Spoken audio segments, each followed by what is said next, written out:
ममता बनर्जी पर 24 घंटों के लिए मुहिम चलाने पर पाबंदी। जमहूरियत के लिए सियाह दिन। इलेक्शन कमीशन बीजेपी की शाख तृणमूल कांग्रेस का रद्द-ए-अमल।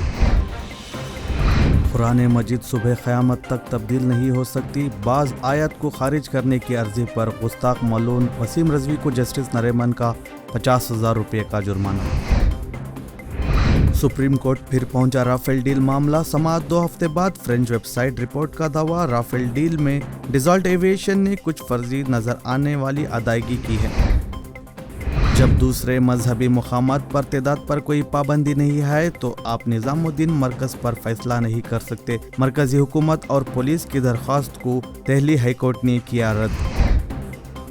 ASRTC के मामले में हुकूमत की नाकामी अफसोसनाक। येडियूरप्पा को चाहिए कि इख्तिदार चलाना सिद्धरामैया से सीखे। साबिक स्पीकर रमेश कुमार। सऊदी अरब, केरल और मंगलूर में आज पहले रमज़ान का रोज़ा। कल यानी चाहशुंबे के दिन होगा मुल्क में बाकी जगहों पर रमज़ान का आगाज़। संजय रावत ने मरकजी हुकूमत पर लगाया इल्ज़ाम। कहा, महाराष्ट्र, छत्तीसगढ़ और पंजाब में कोरोना इजाफे के लिए मरकजी हुकूमत ही है जिम्मेदार। मुल्क में कोरोना वायरस के बढ़ते हुए मामलात को लेकर फिर से हो सकता है एक दफ़ा लॉकडाउन। 14 अप्रैल को प्राइम मिनिस्टर मोदी करेंगे गवर्नर से मुलाकात।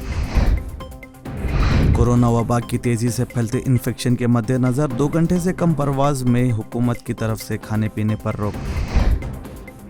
मस्जिदुल हरम और मस्जिद नबवी में हुई कल पहली तरावीह। उम्रा ज़ायरीन एहतियात तदाबीर पर सख्ती से अमल करें। समाजी फासले के उसूल और मास्क के इस्तेमाल को पुरयकीन रखें। हरमैन शरीफैन के सदर शेख अल सुदैस का फरमान।